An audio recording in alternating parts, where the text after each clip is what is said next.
राज ठाकरेंनी जी भूमिका मांडली होती की आरक्षणच नकोय, महाराष्ट्राला आरक्षणाची गरज नाही, त्यांचा मुद्दाही बरोबर आहे. कारण ते सोन्याचा चमचा घेऊन जन्माला आलेले आहेत. तळागाळात कधी जात नाहीत, खेडेपाड्यावरती कधी जात नाही, झोपडपट्टीमध्ये जात नाही. हा डॉक्टर बाबासाहेब आंबेडकरांनी जो आरक्षण दिला होता तळागाळातील, मग तो SC असेल, आमचा बांधव ST असेल, OBC असेल, सर्वांना जातो. म्हणजे तरी फक्त मराठा समाजालाच नाही बोलले, तर ते ॲक्च्युली आरक्षणच पद्धत नाही म्हणले. आणि राज ठाकरे साहेबांच्या बाबतीत जर का सांगायचं झालं, त्यांची भूमिका ही दर 2 वर्षाला, 5 वर्षाला किंवा 2 महिन्याला बदलते.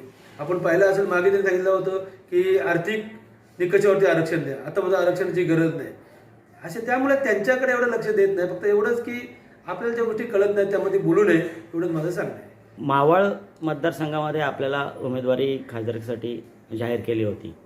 आगामी विधानसभा निवडणुकीमध्ये मावळ आणि विशेष करून पनवेल आणि उरण मतदारसंघामध्ये मराठा समाजाचे उमेदवार उभे करणार असतील आणि ते कोण असतील? निश्चितच आमचे मराठा